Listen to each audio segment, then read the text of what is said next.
Į sceną kviečiu Steponą Kulbį, Antrojo pasaulinio karo veteraną.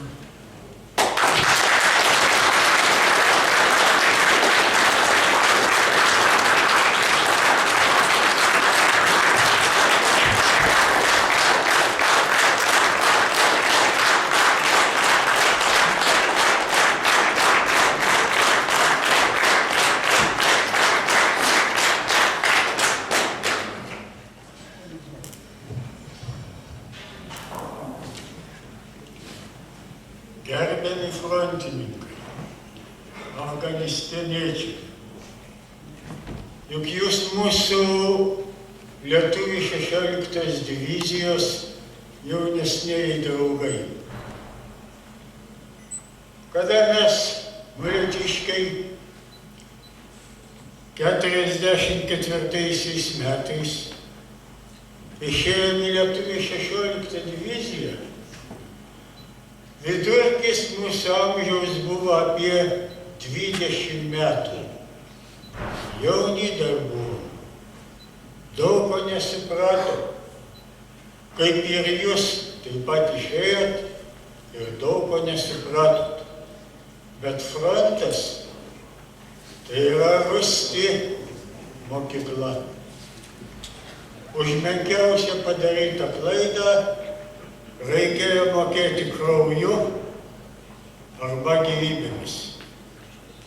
Kalbu aš todėl, kad metai ar kiti ir jūs mus tai pakeisit, nes mūsų pačiam jauniausiam dabar 84 metai. O man ką man taip kalbėti, kada ėjau į 87-osius. Tai va, kai būsimam savo įpėdiniu, noriu prisiminti keletą tokių, vaizdelių iš Antrojo pasaulinio karo. Aš tarnavau motorizuotoje rinktinėje. Paprasčiausiai mes vadinam batalionu savo, nes pagrindą ir sudarė 167 pulko 3 batalionas. Puikų vadą turėjo, pulkininką Motieką. Nieks jokio pikto žodžio apie jį nepasakys. Su kareiviais buvo geras, nuoširdus draugas. Nu, karininkus jam buvo kitaip. Jis sakydavo blogas kareivis todėl, kad karininkas blogas. Ir kai vėliau įsitikinau, jo buvo teisybė. Negaliu neprisiminti vieno iš didžiausio to laikinio Lietuvių 16 divizijos mūšio, kuris įvyko prie Usėnų. Mūsų motorizuotam batalionui teko prasiveržti pro fronto liniją apie 30 kilometrų. Už fronto linijos perkirtom autostradą ir platųjį geležinkelį, kuris tuo laiku jungia Klaipėdą ir Tilžę. Mūsų buvo virš 800 puikiai ginkluotų karių tuo laikiniu. Mūšis truko apie 4 paras. Tiesa, jau po paros atskubėjo visa Lietuvių 16 divizija.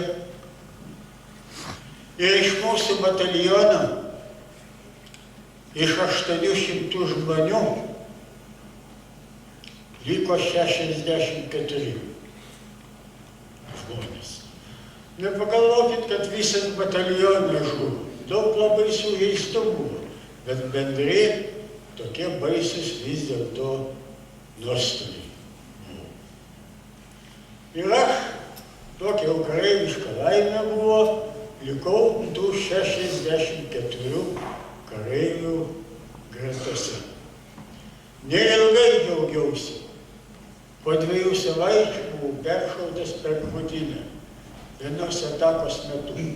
ligoninę, vėl atgal lietuvių 16 diviziją ir karą baigiau 45 metais, vasario 25 dieną, kada minos skeveldra įsmigo į dešinės kojos kelio gargelį.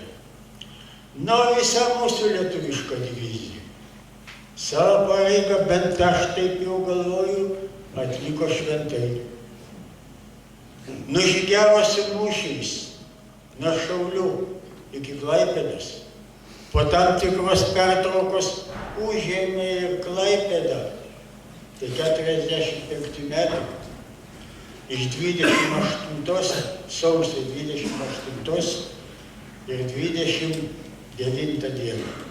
Man irgi teko dalyvauti Klaipėdos šturme. Ir koks jausmas apima, kai toks miestas užimtas ir palyginus su nedideliais nuostoliais. Divizija neteko apie 960 žmonių. Po Klaipėdos šturmo vėl Liepoja, vėl karai, na, ir paskui atėjo taika. Taip kad linkiu ir jums visiems, kurie pakeisite mus tarpusavį gražiai sugyventi, gerbti viens kitą ir niekam neleiskit save niekinti. O juk pasitaiko žmonių, kurie labai nepagarbiai atsiliepia. Ne tik apie lietuvių 16 diviziją, vadindama šiokiais ir anais vardais, bet ir afganų karius. O argi kareivis kaltas? Kas jo klausia? Kas jį ima? Ir pamėgink tu neit, kada tave mobilizuoja. Ne mūsų kaltė. Savo pareigą mes atlikom gerai, šventai. Linkiu ir jum toliau gerai atlikti savo pareigą taikos darbe. Ačiū.